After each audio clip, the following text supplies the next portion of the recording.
Palavra da Verdade, com Hernandes Dias Lopes. Eu quero partilhar com você agora o texto bíblico que está em 2 Reis. Segundo livro dos Reis, capítulo 20.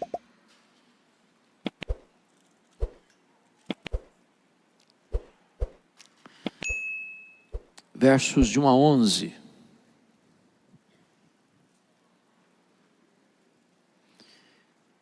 Esse texto diz assim, 2 Reis 20. Naqueles dias Ezequias adoeceu de uma enfermidade mortal.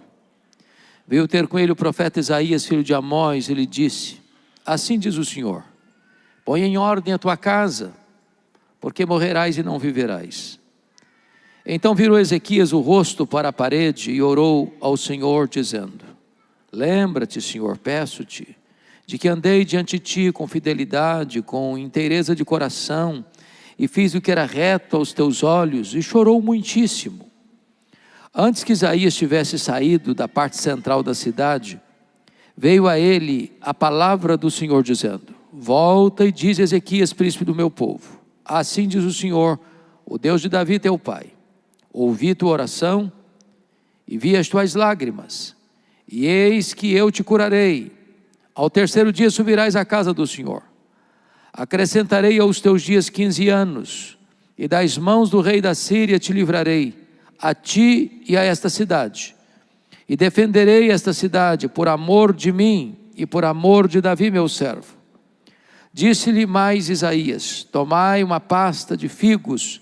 Tomaram-na e a puseram sobre a úlcera, e ele recuperou a saúde. Ezequias disse a Isaías: qual será o sinal de que o Senhor me curará e de que ao terceiro dia subirei à casa do Senhor?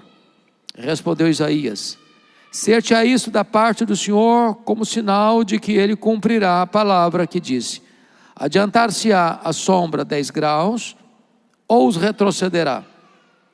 Então disse Ezequias: é fácil que a sombra adiante 10 graus, tal porém não aconteça, antes retroceda 10 graus. Então o profeta Isaías clamou ao Senhor, e fez retroceder 10 graus a sombra lançada pelo sol declinante no relógio de Acás. Hoje eu quero tratar com vocês, nesta última palavra, sobre o tema investindo nas futuras gerações. O rei Ezequias começou a reinar com 25 anos. Ele reinou 29 anos. Morreu com 54 anos. O rei Ezequias foi filho de um dos mais perversos homens da história de Judá. Seu pai chamava-se Acás, homem idólatra, feiticeiro e assassino. Homem que perverteu o culto a Deus e fechou a casa de Deus. E não obstante não ter berço, exemplo, testemunho em casa, Ezequias foi o rei mais piedoso depois de Davi, a ponto da Bíblia dizer que ninguém foi igual a ele antes dele, nem depois dele ninguém foi semelhante a ele. Homem singular, significando que não é o ambiente que faz o homem, é o homem que faz o ambiente. O homem não é produto do meio, o meio é que é produto do homem. Não é a situação que corrompe o homem, é o homem que corrompe a situação. Ezequias não tinha exemplo em casa, mas ele escolheu ser um homem piedoso. Não importa a circunstância da sua casa, você pode andar com Deus. Mas é interessante que quando Ezequias estava com 39 anos de idade, portanto 14 anos depois que ele tinha assumido o seu governo, ele enfrenta 2 gravíssimos problemas. Primeiro, foi no governo dele que o poderoso império assírio tomou Samaria e levou cativo o povo das 10 tribos do norte, no ano 722 a.C.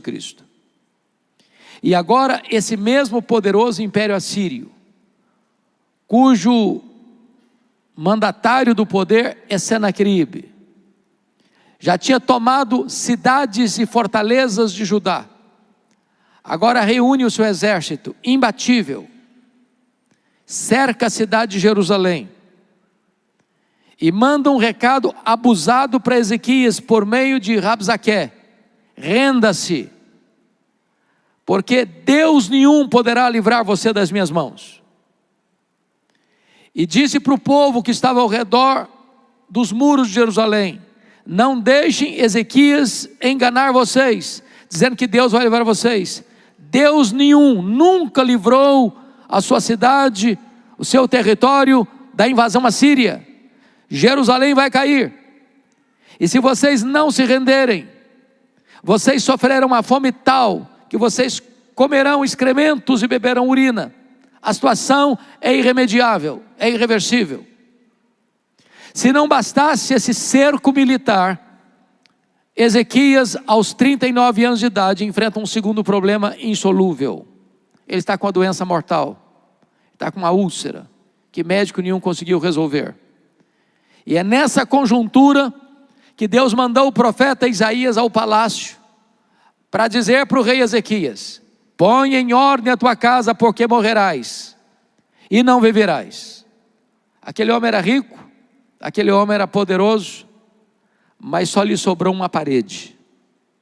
E para a parede ele se voltou, e diz a Bíblia que ele orou fervorosamente, que ele chorou copiosamente, e que Deus respondeu rapidamente, porque o profeta Isaías não tinha saído do centro da cidade ainda, quando Deus diz para ele: volta lá a Ezequias, príncipe do meu povo, e diz para ele que eu ouvi a sua oração, eu vi as suas lágrimas, e vou curá-lo, dando-lhe mais 15 anos, e vou libertar Jerusalém do poder da Síria. E então Deus escala o anjo do Senhor, que mata ao redor de Jerusalém 185 mil soldados assírios. Deus move e faz um barulho nas circunstâncias, para que Senaqueribe retornasse à sua terra e fosse assassinado no templo do seu Deus pelos seus próprios filhos. Deus cura Ezequias, Deus liberta Ezequias do poder de uma invasão militar. Quando Isaías dá o recado para ele, ele pergunta: qual é a evidência de que Deus vai me curar e eu vou subir ao templo no terceiro dia? O profeta perguntou: o que é que você quer? Que a sombra do relógio de Acais avance 10 graus ou retroceda 10 graus? Ele pensou: já que Deus vai fazer um milagre, eu quero o milagre maior. Eu nunca vi, já vi muito relógio adiantar, mas você não vê relógio, o ponteiro do relógio retroceder. Então eu disse: já que é para fazer o milagre, eu quero que retroceda 10 graus.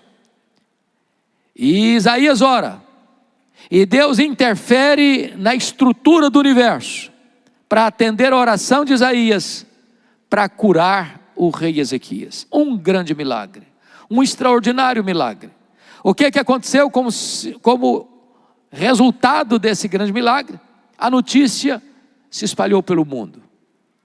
E então, um novo império que estava surgindo, o Império Babilônico, envia uma comitiva diplomática a Jerusalém, para se solidarizar, para se alegrar com o rei Ezequias, por tamanho milagre, a cura milagrosa e a libertação de uma invasão militar iminente. Quando Ezequias recebeu aquela comitiva, diz a Bíblia, que ele abriu os seus tesouros, abriu os seus palácios e mostrou quão grande ele era, quão rico ele era, quão poderoso ele era, quão famoso ele era, quão digno de glória ele era.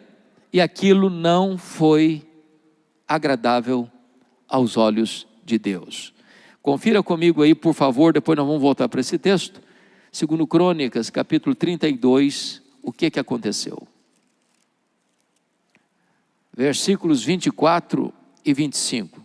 2 Crônicas 32, 24 e 25. Naqueles dias adoeceu Ezequias mortalmente, Então orou o Senhor, que lhe falou e lhe deu um sinal. Mas não correspondeu Ezequias aos benefícios que lhe foram feitos, pois o seu coração se exaltou, pelo que houve ira contra ele e contra Judá e Jerusalém. Preste atenção nisso. Um milagre de Deus é um grande privilégio, mas é também uma grande responsabilidade. Quando ele recebe aquela comitiva internacional, em vez de ele reconhecer que a vitória sobre a Síria viera de Deus, e que a cura recebida viera de Deus, ele se exalta. E ao se exaltar, ele revela quão poderoso ele era, quão grande ele era, abriu seus tesouros, mostrou sua riqueza, mostrou seu ouro, a sua prata, o seu poderio militar. E diz a Escritura que isso foi mal aos olhos de Deus. Vamos dar uma olhadinha, por favor, voltando lá para Reis, capítulo de número 20. Veja aí comigo, por gentileza, verso 20 e 12. Nesse tempo, Merodach Baladã, filho de Baladã, rei da Babilônia, enviou cartas e um presente a Ezequias, porque soube que estivera doente. Ezequias se agradou dos mensageiros e lhes mostrou toda a casa do seu tesouro, a prata, o ouro, as especiarias, os óleos finos, o seu arsenal e tudo quanto achava nos seus tesouros. Nenhuma coisa houve, nem em sua casa, nem em todo o seu domínio, que Ezequias não lhe mostrasse. Notinha de rodapé: você não tem que mostrar tudo na sua casa para as pessoas, não.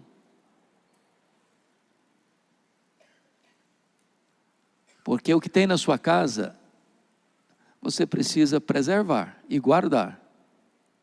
Não faz propaganda, não. Sobretudo, se você está fazendo propaganda para se envaidecer, para se vangloriar, para dizer que você é mais inteligente, mais esperto, que você está numa condição financeira melhor do que os outros, porque você é mais inteligente que os outros. Cuidado com isso. O que aconteceu? Versículo 14. Então Isaías o profeta veio ao rei Ezequias e lhe disse: que foi que aqueles homens disseram, e de onde vieram a ti?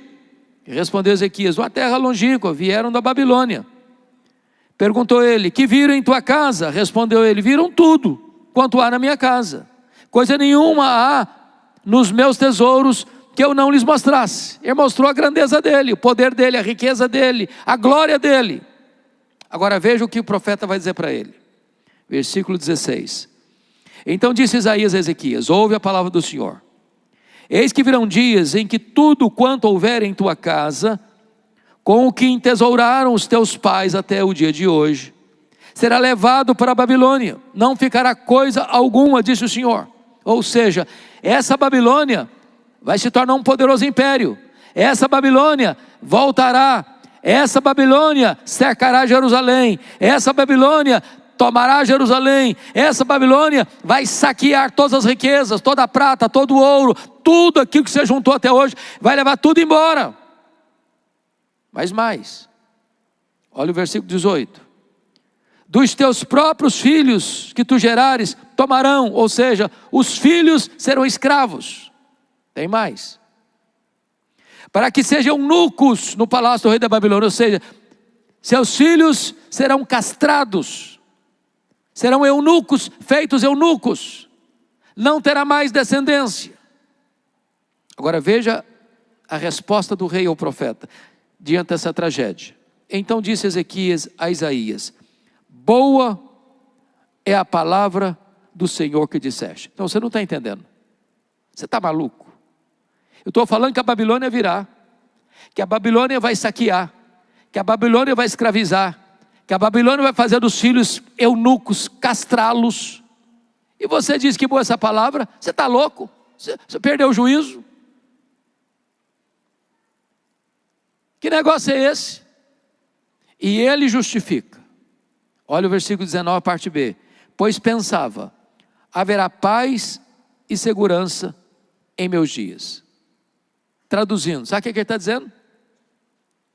Ele não falou agora não, ele está pensando. Boa essa palavra. Porque quando isso acontecer, eu já terei batido as botas. Quando isso acontecer, eu já não vou estar mais aqui para contar essa história. Quando isso acontecer, eu já morri há muito tempo. E agora preste atenção na conclusão dele.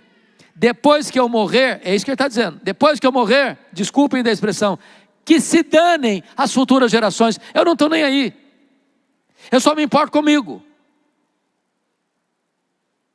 É muito triste você escutar isso de um homem piedoso, um cara que está olhando para o umbigo dele, para o conforto dele, mas não se preocupa com seus filhos, com seus netos, com as futuras gerações.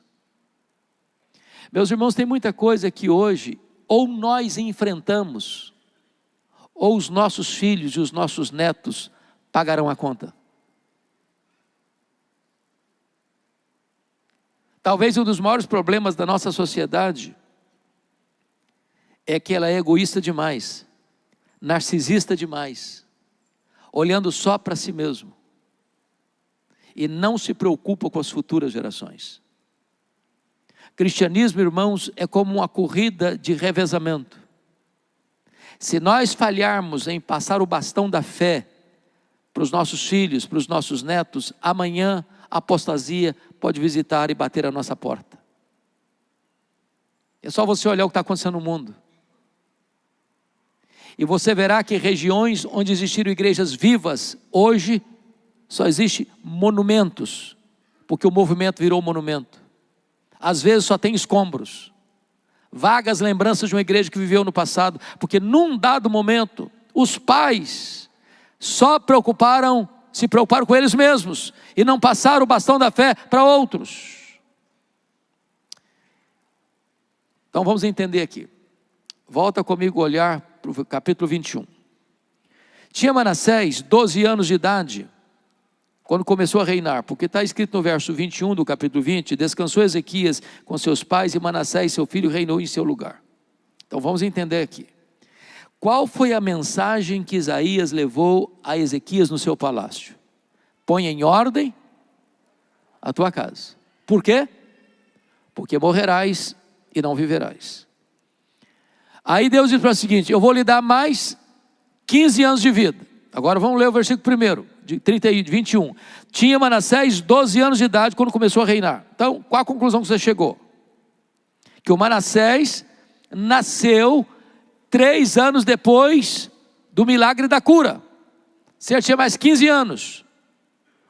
Manassés começou a governar com 12.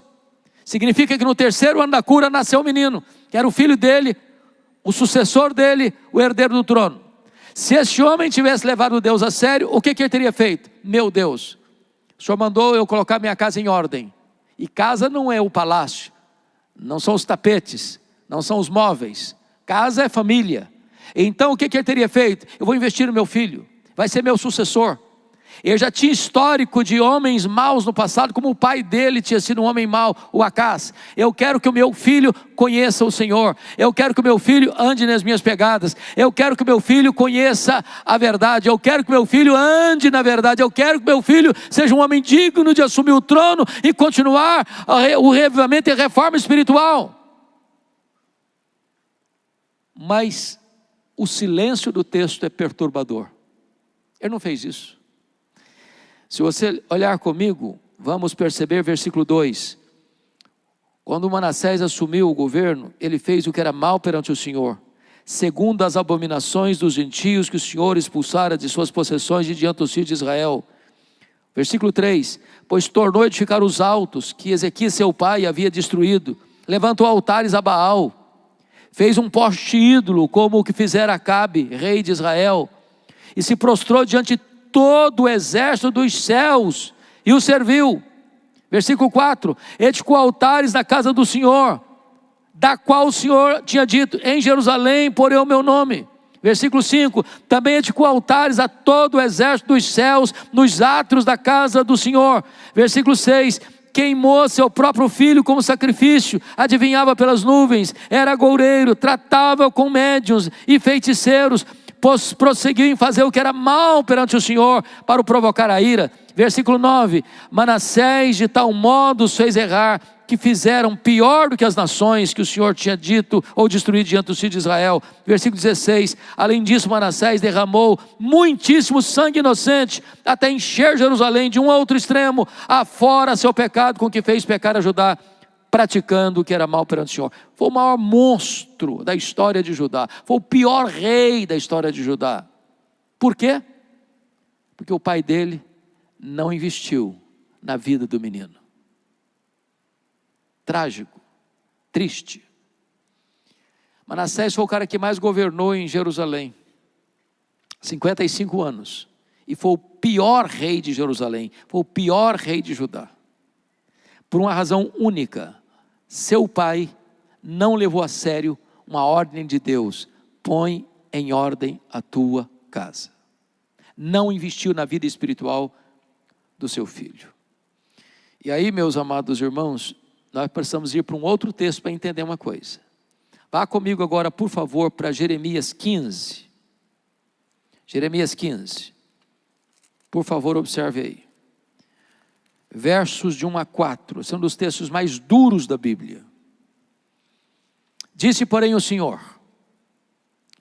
ainda que Moisés e Samuel se pusessem diante de mim, os dois grandes intercessores, meu coração não se inclinaria para este povo. Lança-o diante de mim e saiam.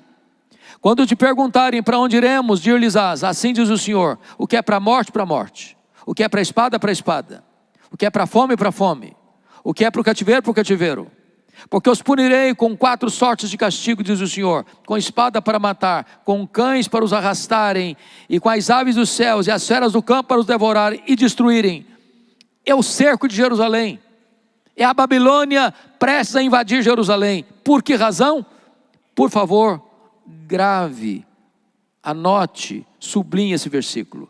Entregá-los-ei para que seja um espetáculo horrendo por todos os reinos da terra, por causa de Manassés, filho de Ezequias, rei de Judá, por tudo quanto fez em Jerusalém. Perceba aí o reflexo. A invasão da Babilônia, a queda de Jerusalém, a destruição do templo de Salomão, a maior ruína daquele território ocorreu, por quê? Por causa de Manassés. Conclusão: o cativeiro babilônico nasceu dentro da casa do rei Ezequias. A maior tragédia de Jerusalém nasceu no útero da casa de Ezequias. Põe em ordem a tua casa. Ele não investiu no seu filho, e o seu filho foi o causador do grande cerco, da grande queda, da grande destruição de Jerusalém. Agora preste atenção nisso. Quando eu olho para a Bíblia, eu vejo que Davi, por exemplo, tentou salvar o mundo e perdeu a sua família. Quando eu olho para a Bíblia, eu vejo que Noé perdeu o mundo, mas salvou a sua família. Talvez seja um alerta para você e para mim, que através da nossa família, Deus alcance o mundo. Quando eu olho para a Bíblia, eu vejo que Deus trouxe um propósito na vida de cada pessoa que Ele levantou. Por exemplo, o propósito de Deus na vida de Moisés foi libertar o povo da escravidão. O propósito de Deus na vida de Josué foi introduzir o povo na terra prometida. O propósito de Deus na vida de Davi foi reunificar e fortalecer um reino. O propósito de Deus na vida de Salomão foi ele construir o templo de Jerusalém. O propósito de Deus na vida de Neemias foi restaurar os muros de Jerusalém. O propósito de Deus na vida de João Batista foi preparar o caminho do Senhor para que ele se manifestasse. O propósito de Deus na vida de Pedro foi que ele abrisse a porta do evangelho para judeus e gentios. O propósito de Deus na vida de Paulo foi que ele levasse o evangelho a todos os rincões do Império Romano. E você pergunta: mas qual era o propósito de Abraão, o pai da fé? Já pensou nisso? Para que Deus levantou Abraão? A Bíblia responde essa pergunta. Olha comigo, por favor, Gênesis 18. Olha que coisa interessante. Gênesis 18, versículo 19. Eu vou ler o versículo 18 também. Visto que Abraão certamente virá a ser uma grande e poderosa nação, nele serão benditas todas as nações da terra. Agora o verso 19. Porque eu o escolhi para que ordene a seus filhos e a sua casa depois dele, a fim de que guarde o caminho do Senhor e pratique a justiça e o juízo, para que o Senhor faça vir sobre Abraão o que tem falado a seu respeito. Para que Deus escolheu Abraão? Qual o propósito da escolha de Abraão? Tirando-o de Ur dos Caldeus, tirando-o da idolatria. Qual o propósito? Está escrito aí. Para que ordene a seus filhos e a sua casa depois dele. Não é só você não, Abraão. Eu estou escolhendo você para você colocar em ordem a sua casa. Eu estou escolhendo você para que você ordene a seus filhos, a seus netos, a seus pósteros, a pôr em Deus a sua confiança. Agora vamos entender outra coisa. Quando Isaac, o filho da promessa, nasceu, quantos anos tinha Abraão? Tinha 100 anos. O Isaac casou com quantos anos? 40 anos. Então quantos anos tinha Abraão quando Isaac casou? 140 anos. A Rebeca era estéril. Quantos anos Isaac orou por ela para ser curada? 20 anos. Então quando nasceram os meninos, os netos do Abraão, Esaú e Jacó, quantos anos tinha Abraão? 160 anos. Com quantos anos Abraão morreu? Com 175. Quantos anos Abraão viveu com seus netos? Apenas 15 anos. Como é que eu vou entender esse versículo? Que Deus escolheu Abraão para que ele ordenasse aos seus pósteros, aos seus filhos, aos seus netos, às suas futuras gerações, a pôr em Deus a sua confiança. Se ele só teve 15 anos já no final da vida para conviver com os netos. A Bíblia responde essa pergunta lá em Hebreus capítulo 11. Vá comigo para lá, versículo 13. O que está escrito lá? Vamos ver. 11, 13. Está escrito assim: todos estes morreram na fé, sem ter obtido as promessas, vendo-as porém de longe, e saudando-as, e confessando que eram estrangeiros e peregrinos sobre a terra. Sabe o que está acontecendo aqui? É como se Abraão estivesse na ponta dos pés, olhando nas dobras do futuro, e vendo você, e vendo você, e vendo você, e vendo você, e vendo você, e vendo você, diz: Deus, eu quero que a minha descendência ponha no Senhor a sua confiança, eu quero que a minha descendência te conheça. Eu quero em nome de Jesus conclamar a todos os pais e mães, avós e avós que estão aqui nesse auditório, a colocar os seus filhos, a colocar os seus netos, a colocar os seus bisnetos, a colocar os seus tetranetos, a colocar a sua futura geração, para que estas gerações conheçam a Deus. Não podemos nos conformar com a atitude de Ezequias: só pensa em mim, depois que eu morrer que se dane as futuras gerações. Não, em nome de Jesus, nós queremos levantar um exército de pais e mães que orem pelos seus filhos, que chorem pelos seus filhos, que lutem pelos seus filhos, para que a igreja de amanhã seja mais viva, mais cheia do Espírito Santo que a igreja de hoje, que os nossos filhos, que os nossos netos sejam mais crentes do que nós, em nome de Jesus. Nós temos grandes pessoas da Bíblia que não foram cuidadosos na formação espiritual de seus filhos. Um exemplo clássico da Bíblia é Davi. Davi foi um dos homens mais piedosos da Bíblia, que a Bíblia chama de dizer de o homem segundo o coração de Deus, o modelo para os reis de Judá. Mas ele foi inconsequente com a sua família. Ele não cuidou de seus filhos. Por isso ele viu estupro na sua casa, ele viu assassinato na sua casa, ele viu conspiração na sua casa, ele viu morte na sua casa, ele viu derramamento de sangue na sua casa, porque ele, cuidando de tanta gente, cuidando de um reino todo, não cuidou da sua própria família. Você pode ter os maiores sucessos do mundo, se você perder a sua família, todos os seus troféus são troféus de palha. Então eu queria, já caminhando para o fim, ver um exemplo na Bíblia. Eu queria que você abrisse comigo, por favor, primeiro livro de Samuel, capítulo 12. Abra aí comigo.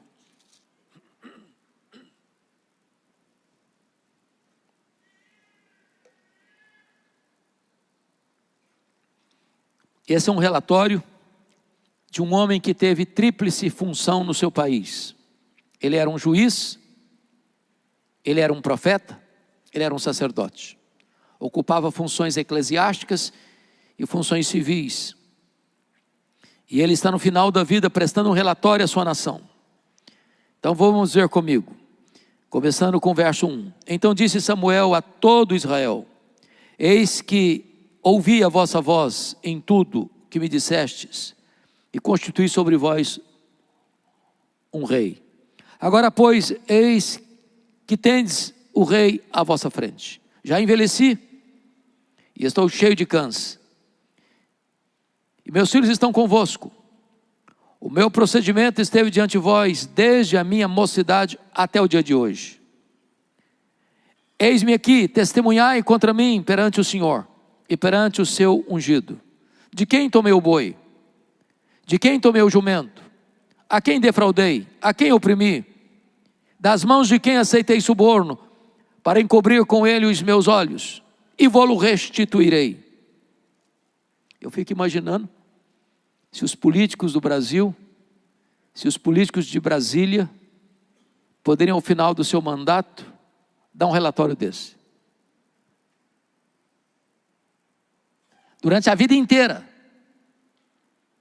lidando com dinheiro, lidando com a administração pública, lidando com as coisas eclesiásticas, com lisura. Versículo 4, então responderam: em nada nos defraudaste, nem nos oprimiste, nem tomaste coisa alguma das mãos de ninguém.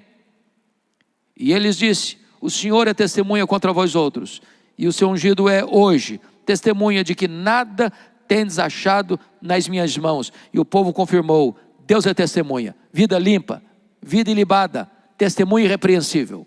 Você então diz assim: é desse jeito que eu quero também encerrar minha carreira. Testemunho bonito. Mas, porém, entretanto, todavia, entre mentes, algumas coisas esquisitas. Volta comigo ao capítulo 8. Verso de 1 a 5. Porque lá é o Samuel diante da nação, dando um relatório. Agora vamos ler o capítulo 8. Verso 1. Tendo Samuel envelhecido, constituiu seus filhos por juízes sobre Israel. Para um pouquinho. Pergunta: quem constituía juiz em Israel? Deus. Prerrogativa exclusiva de Deus. Aqui Samuel está assumindo um papel que não é dele. Pior, ele está constituindo seus filhos. Isso é nepotismo. Constituindo seus filhos que não têm um bom exemplo. Versículo 2. Aliás, versículo 3.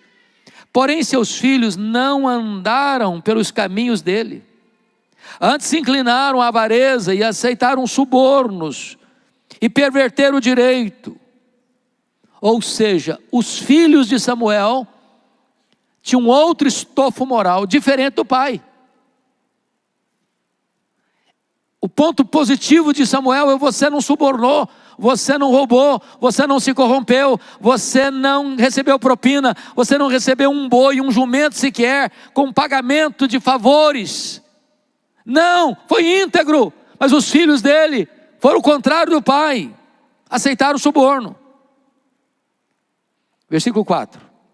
Então os anciãos todos de Israel, preste atenção, não foram alguns anciãos não, todos os anciãos de Israel se congregaram e vieram a Ramá, vieram a Samuel a Ramá e lhe disseram: veja, estás velho, e teus filhos não andam pelos teus caminhos.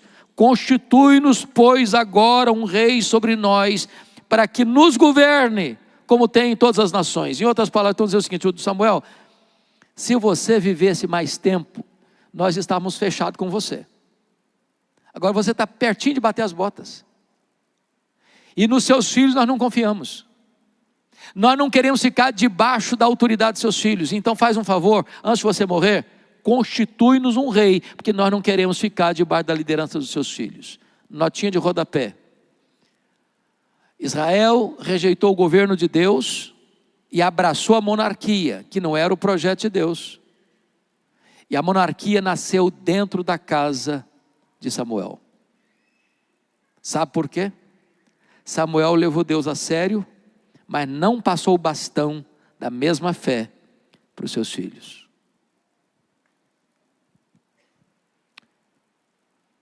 Permita dizer isso: a geração que saiu do Egito morreu no deserto. A geração que nasceu no deserto entrou na terra prometida. A geração que nasceu na terra prometida não conhecia Deus mais. Conclusão: parece-nos que os nossos avós foram mais crentes que os nossos pais. Parece que os nossos pais foram ou são mais crentes do que nós.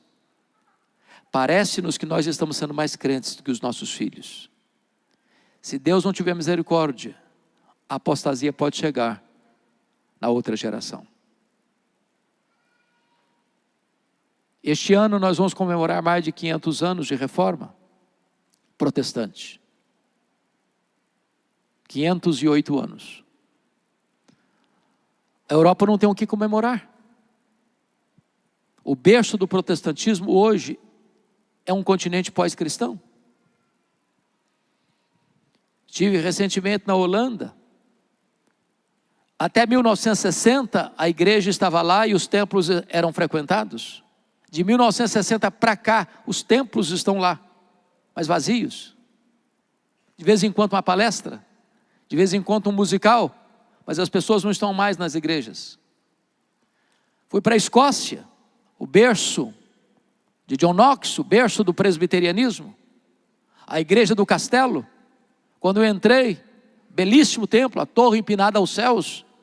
Lá dentro não tem púlpito, lá dentro não tem cadeiras, lá dentro não tem bancos. Agora aquele templo é um bar. As pessoas se reuniam lá para beber. Você vai para a Inglaterra dos grandes avivamentos, a Inglaterra de George Whitefield, de John Wesley, de William Carey, de William Wilberforce, de John Charles Ryle, de Charles Haddon Spurgeon, a Inglaterra de Mark Lloyd Jones, a Inglaterra de John Stott. Hoje menos de 4% dos ingleses frequentam a igreja evangélica. Os templos estão sendo vendidos e transformados em museus, em boates, em mesquitas muçulmanas. Você vai para os Estados Unidos e todas as igrejas históricas estão minguando, desidratando, perdendo milhares e milhares de membros todos os anos. Os seminários que formaram teólogos e pastores, tomados de assalto pelos liberais, ensinam apenas ceticismo. O liberalismo devastou a Europa, está devastando a América. E você encontra lá então as chamadas dead churches, igrejas mortas. Você vem para o Brasil e você vai ver denominações inteiras que já se renderam ao liberalismo. Igrejas que não acreditam mais que a Bíblia é a palavra de Deus. Seminários que não ensinam mais que a Bíblia é a palavra de Deus. Há poucos dias, pastor Francisco, um pastor me ligou com lágrimas, chorando no telefone, e disse: pastor Hernandes, a minha denominação não batizou uma pessoa por igreja, em média, no ano inteiro.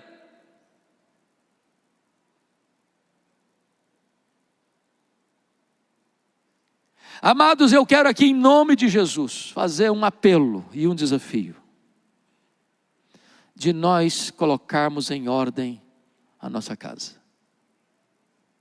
Nós vivemos numa geração que está correndo atrás de tantas coisas. Quer conforto, quer dinheiro, quer riqueza, quer prosperidade, tudo isso é bom se vem de Deus, fruto do trabalho honesto. Mas mesmo que seja fruto do trabalho honesto, pelo amor de Deus, não desista de seus filhos. Não abra mão de ver os seus filhos convertidos. Não abra mão de investir nos seus netos. Porque nós poderíamos ter todas as riquezas do mundo, se nós perdermos os nossos filhos, os nossos netos, as futuras gerações, nós teremos fracassado rotundamente em nossa missão. Invista nas futuras gerações. E eu quero concluir com o Salmo 78, por favor, vá comigo para lá e eu encerro aqui.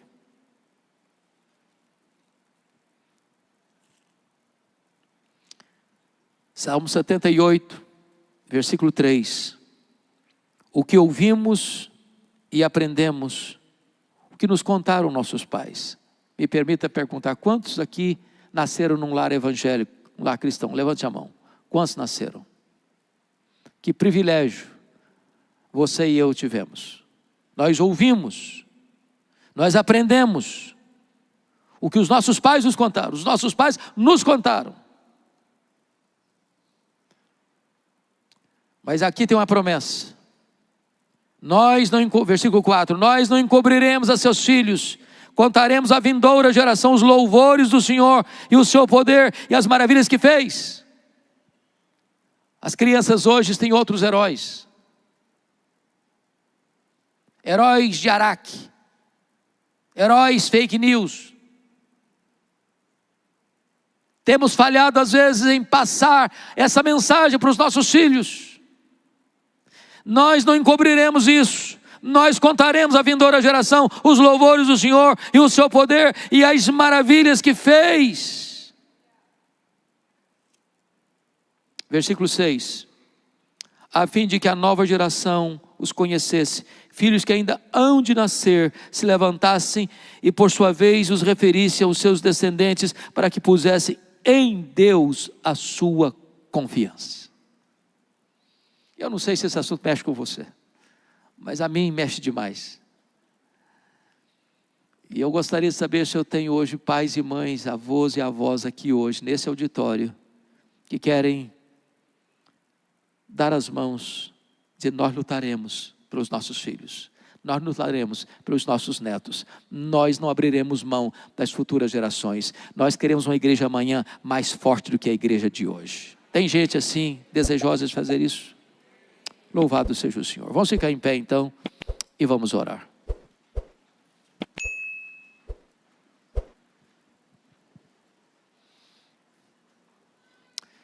Deus bendito, acabamos de receber um alerta da Tua palavra. E nós não queremos agir como agiu no passado o rei Ezequias, que só se importava com ele, com o conforto dele, com a proteção dele, mas entregou seus filhos, seus netos, seus pósteros à escravidão e à morte. Compadece-te de nós, Senhor. Poupa os nossos filhos, poupa os nossos netos, poupa os nossos bisnetos, poupa as futuras gerações, Senhor. Dá-nos coragem, Deus, para passar o bastão da fé para a futura geração, para a próxima geração.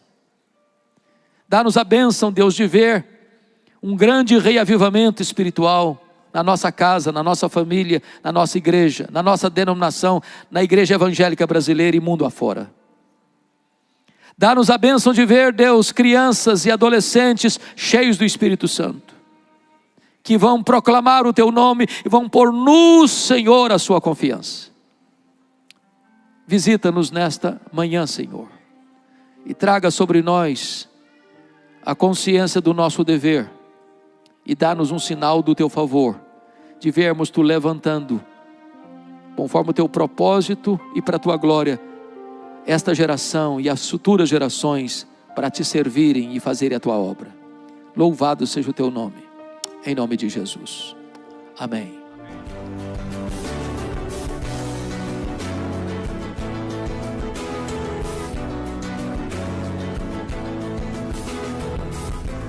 Palavra da Verdade, com Hernandes Dias Lopes.